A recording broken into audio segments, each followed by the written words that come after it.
मूसा सान पिला थिला बेले तांकर माँ तांकु गोटे पेढ़ी लुचाई नदीर नलबण मध्य भसाई देइथिले ओ प्रभु किपरि तांकु रक्षा करथिले एही कहानी आम्भे माने अनेक थर शुणिअछु। मिस्र देशर राजकुमारी मूसा को निजर पुओ परि लालन पालन करथिले। से राजनगरे दिनकु दिन बयसरे बढ़ी जड़े शिक्षित लोक हेले। तांकर अवस्था भल थिला, मात्र तांकर जातीय लोक माने मिश्रीय लोक मानक हेतु बड़ कष्ट पाउथिले। ताहा देखि मूसा सबुबेले दुख और राग करुथिले। दिने जड़े मिश्री लोक निष्ठुर भावे जड़े एब्रिय लोक मारुथिले। यह देखि मूसा गुप्त भाव से निष्ठुर लोक मारि पकाई ताहार सब बाली रे पोती देले। मात्र मिश्रीय मानक राजा एई कथा शुणी मूसांक उपरे असंतुष्ट हेबारु मूसा गोटे दूर देश को पलाई जाई अनेक वर्ष लुचि रहिले। मूसा निजर जातीय लोक मानकु प्रेम करी सेमानकर सहाय्य करने को चेष्टा करथिले सत्य, मात्र रागरे एवं निजर बुद्धि रे एपरी कार्य करिवारु ताहा विफल होइथिला।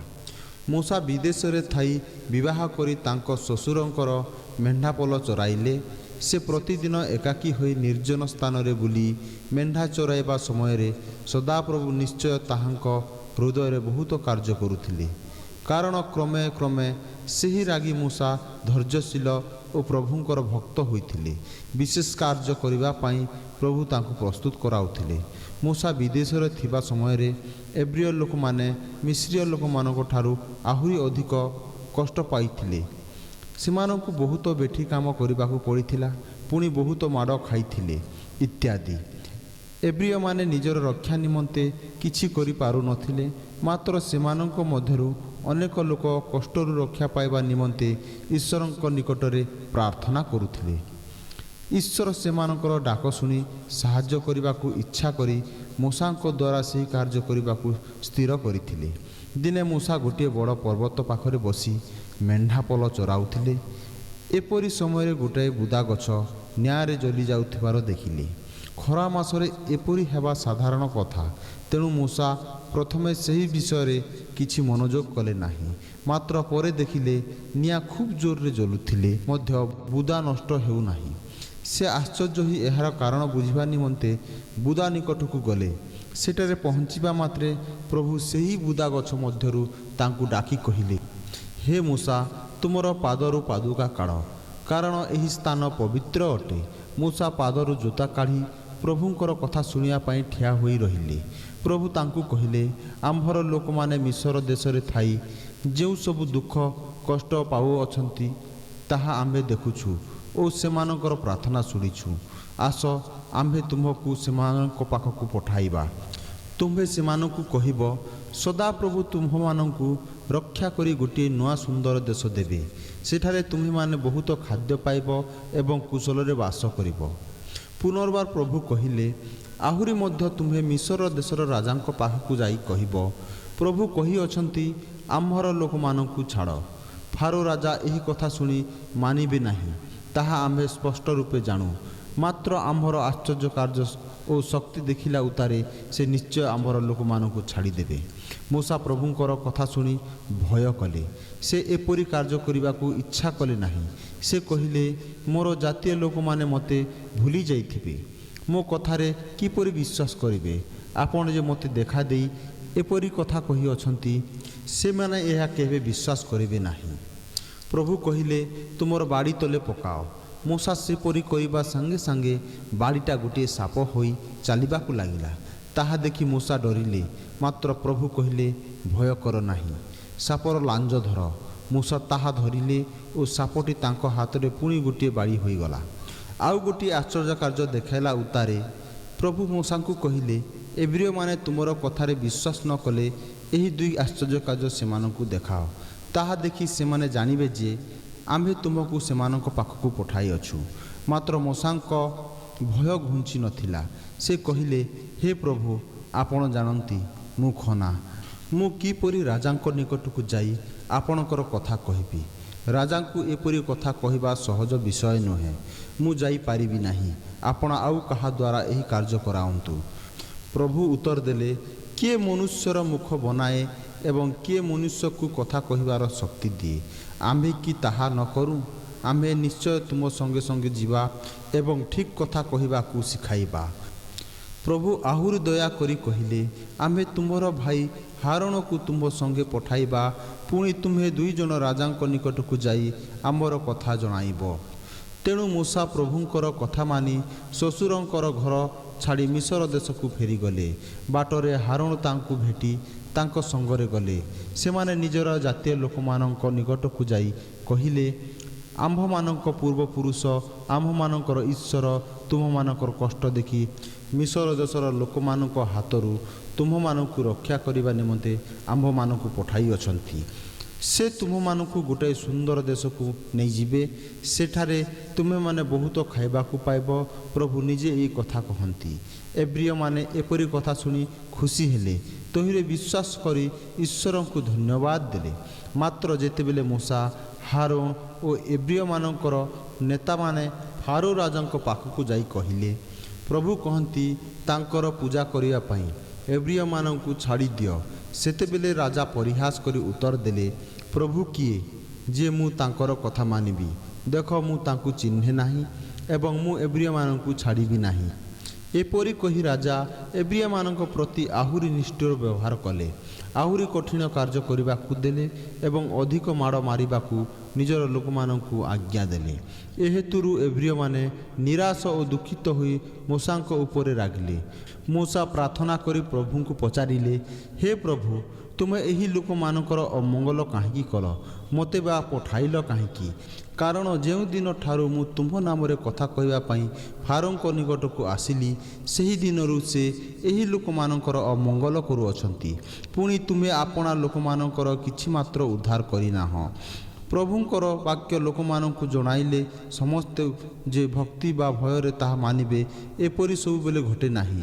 अनेक थर देखा जाए जे दुष्ट लोक माने प्रभुंकर कथा शुणी दुस्साहसरे अधिक मंद कार्य करती। फारो राजा सेपरि करिबाकू लागिले। मात्र प्रभु एब्रिय मानकु एपरि कष्ट सहिबाकू छाड़ी देई नथिले। से आश्चर्य शक्ति देखाई राजा और मिस्रीय मानकु 10 थर शास्ति देले। शास्ति पाइबा बेले राजा भय करी कहिले, प्रभु यही कष्ट दूर कले मु तांकर लोक मानकु छाणीबी। मात्र प्रभु दया करी शास्ति बंद कला क्षणी राजा आपणा मन को टाण करी कहिले, ना छाणीबी नाही।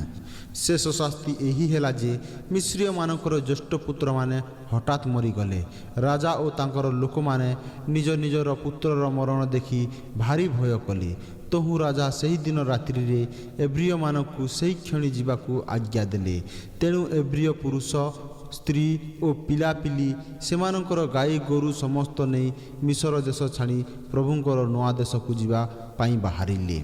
प्रभु सेमानकु मुक्ति देइथिले सत्य, मात्र मूसा प्रभुंकर वाक्य फारो राजा एवं एब्रिय मानकु विश्वस्त भावरे जणाइबारु एहीपरि भावरे प्रभुंकर कार्य सफल होइथिला। प्रभुंकर कथा मनुष्य मानकु जणाइबा समय मूसा बहुत दुख और अपमान पाइथिले। मात्र प्रभु निश्चय तांकर वाक्य सफल करिवे, एहा मूसा अनुभव करिथिले। मूसा प्रभुंकर सांगे सांगे कार्य करिबाकू शिखुथिले एवं जेतेबेले मूसा और एब्रिय माने यात्रा करुथिले, सेही समय रे प्रभु दिन बेले मेघस्तंभरे रात्रि रे अग्निस्तंभरे जे सेमानकर आगे आगे जाउछंती ताहा सेमानक निकटरे प्रकाश कले। मिसर देश छाड़ी मूसा और मुक्ति पाइथिबा एब्रिय माने मरुभूमि दे यात्रा करिबारु बहुत कष्ट पाइथिले। प्रभु आश्चर्य भावरे सेमानकु खाद्य और पेय देई सबु विपदरु रक्षा कले। पूर्वरे प्रभु जो पर्वत निकटरे मूसा को आह्वान करथिले, एब्रिय माने 3 मास यात्रा कला परे सी पर्वत निकटरे पहुँचिले। सेठारे विश्राम करिबा निमंते किछि दिन रहिले। सही पर्वतर नाम सिनय पर्वत। सही समय प्रभु मूसा को डाकी तांकर कथा शुणिबा निमंते सिनय पर्वतरे चढ़िबाकू आज्ञा देले। मूसा पर्वतरे चढ़िले। प्रभु तांकु कहिले, एब्रिय मानकु एहीपरि कथा जणाई दियो। प्रभु कही अछंती, आमे मिस्रीय मानक प्रति जहा जहा करी अछु ताहा सबु देखि अछ। आमे किपरि भावरे तुम्ह मानकु सबु विपदरु रक्षा करी एही स्थान को आनी अछु ताहा मध्य देखि अछ। तुम्हे माने जेबे आम्भर कथा मानी चलिब तेबे आम्भर लोक हेब। आम्भे तुमମାନଙ୍କ सहित गोटे नियम स्थापन करिबा, आम्भे तुमମାନଙ୍କୁ प्रेम करिबा ओ तुम्भे माने गोटे पवित्र जाति होई आमर लोक हेब। एबे जाओ एब्रिय माने सेहीपरि करिबे कि नाही पचार। एहीपरि कथा शुणी मूसा पर्वतरू ओह्लाई आसिले एवं एब्रिय मानकर नेता मानकु एकत्र कराई प्रभुंकर कथा सेमानकु जणाइले। नेता माने सबु कथा शुणी अनुमानकर मत नहीं मूसा को उत्तर देले, प्रभु आपणक द्वारा जहाँ जहाँ आम्भମାନଙ୍କୁ जणाई अछंती आम्भे माने ताहा सबु मानिबा। मूसा आनंद करू करू पर्वतरे चढ़ी लोकमानंकर कथा प्रभुंकु जणाइले। तहु प्रभु मूसांकु कहिले, आम्भ सहित नियम करिया पई लोकमाने प्रस्तुत हेउंतु। जाओ सेमानंकु कह, सेमाने आपणा आपणाकु परिष्कार करी आम्भर कथा मानिबाकु प्रस्तुत हेउंतु। आम्भे आउ 3 दिन परे एही पर्वतरे थाई सेमानंकु आम्भर आज्ञा सबु देबा। आम्भे पवित्र हेबारु जेउ पर्वतरे आम्भे थिबा ताहा मध्य पवित्र हेब। तेणु पर्वतकु छुईबा विषय लोकमानंकु जाग्रत कराओ। जे केही एही पर्वत छुईब से निश्चय मरिब, यह समस्तंकु जणाई दियो। मूसा सिनय पर्वतरू ओह्लाई लोकमानंकु डाकी प्रभुंकर एही सबु कथा जणाइले। एब्रिय माने सबु लुगा काची आपणा आपणाकु परिष्कार कले। केही जेमंत पर्वत को छुईब नाही सेतिपाई मूसा पर्वतर चारिपाखे गोटे बाड़ देले। तृतीय दिन सकाले पर्वतरे बहुत बिजुली हेला, मेघ गर्जन और तुरीर शब्द शुणागला और पर्वतर चारिआडे मेघ घुटिगला। तहु प्रभुंक सहित साक्षात करिबा निमंते मूसा लोकमानंकु आनिले एवं सेमाने पर्वतर तले ठिया हेले। प्रभुंकु केही देखि पारु नथिले, मात्र समस्ते तांकर रब शुणी भୟରେ कंपुथिले। प्रभु कहिले, आम्भे प्रभु जे तुम्भमानंकु मिस्र देशरू ओ बंदी अवस्थारू रक्षा करी एही स्थान को आनिअछंती, आम्भे सही प्रभु। तुम्हे माने जेबे आमर रबरे अवधान करिब ओ आम्भर नियम पालन करिब, तेबे तुम्हे माने समस्त लोकंक अपेक्षा आम्भ निजर संचित धन हेब। कारण समस्त पृथ्वी आम्भर आज्ञा एही। आम्भ साक्षातरे तुमर आउ कोनोसी देवता हेब नाही। तुम्हे आपणा निमंते कौनसी प्रतिमा निर्माण करिब नाही। तुम्हे आपणा प्रभु ईश्वरंक नाम मिथ्यारे घेनिब नाही। विश्राम दिन पवित्र रूपे पालिबाकु स्मरण कर। तुम्हे आपणा पिता और आपणा माता को संभ्रम कर। तुम्हे नरहत्या करिब नाही। तुम्हे व्यभिचार करिब नाही। तुम्हे चोरी करिब नाही। तुम्हे आपणा प्रतिवासी विरुद्ध रे मिथ्या साक्ष्य देव नाही। तुम्हे आपणा प्रतिवासीर कौनसी वस्तु को लोभ करिब नाही। एब्रिय माने एही सबु देखी ओ प्रभुंकर भयंकर रब शुणी एते भय पाइले जे सेमाने पर्वतरू अल्प दूर को पलाई जाई ठिया होइथिले। सेमाने मूसांकु डाकी कहिले, प्रभु आम्भमानकु जहा जहा कहिबाकु इच्छा करंती से ताहा तुंब द्वारा कहंतु, मात्र से निजे आम्भमानकु किछि न कहंतु। कहिले आम्भेमाने भୟରେ मरिबु। मूसा उत्तर देले, भय कर नाही। प्रभु तुम्भमानंकु नष्ट करिबाकु आसी नाहांती। से तुम्भमानंकर भक्ति और विश्वास देखिबाकु आसी अछंती एवं तुम्हेमाने जेमंत पाप करिबाकु भय करिब सेथिपाई से एपरि भय देखाउ अछंती। मूसा आउ थरे मेघ और अंधकारमय पर्वत पाखकु गले एवं प्रभु तांकर 10 आज्ञा आहुरी स्पष्ट भावरे बुझाई देले। ताहापरे मूसा प्रभुंकर कथा मानी एब्रिय मानक निकटकु जाई विशेष कार्य कले।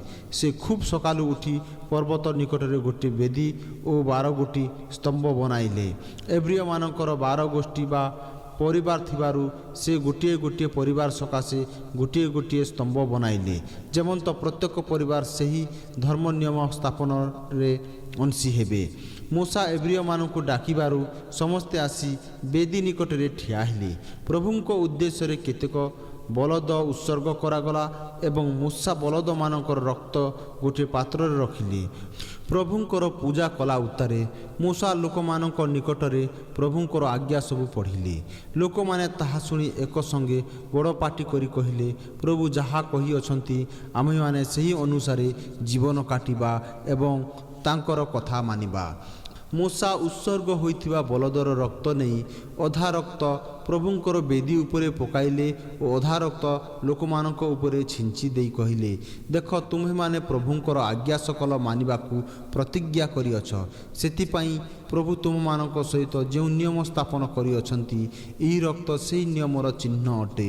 ପ୍ରଭୁ ତୁମ୍ଭମାନଙ୍କର ଈଶ୍ୱର ଏବଂ ତୁମ୍ଭେମାନେ ପ୍ରଭୁଙ୍କର ଲୋକ। ସେହି ଦିନଠାରୁ ପ୍ରଭୁ ଏବ୍ରିୟମାନଙ୍କର ଈଶ୍ୱର ହୋଇଥିଲେ ଏବଂ ଏବ୍ରିୟମାନେ ଈଶ୍ୱରଙ୍କର ଲୋକ ହେଲେ। ମୂଷା ବିଶ୍ୱସ୍ତ ଭାବରେ ପ୍ରଭୁଙ୍କର ବାକ୍ୟ ଏବ୍ରିୟମାନଙ୍କୁ ଜଣାଇବାରୁ ଏତେ ବଡ଼ କାର୍ଯ୍ୟ ଘଟିଲା। ଏହିସବୁ ଘଟଣା ଅନେକ ବର୍ଷ ପୂର୍ବେ ହୋଇଥିଲା ସତ୍ୟ, ମାତ୍ର ଧର୍ମର ଗୋଟିଏ ଚିରସ୍ଥାୟୀ ସାର କଥା ସେଥିରୁ ଜଣାଯାଏ, ଯଥା ମନୁଷ୍ୟ ଯେ ଈଶ୍ୱରଙ୍କୁ ଖୋଜେ ତାହା ନୁହେଁ, ଈଶ୍ୱର ଦୟାକରି ତାଙ୍କର ଲୋକ ହେବା ପାଇଁ ମନୁଷ୍ୟକୁ ଡାକନ୍ତି। ମନୁଷ୍ୟର କର୍ତ୍ତବ୍ୟ କ'ଣ? ପ୍ରଭୁଙ୍କ ଡାକ ଶୁଣି ତାଙ୍କର କଥା ମାନି ଜୀବନ କାଟିବା ମନୁଷ୍ୟର ଉଚିତ।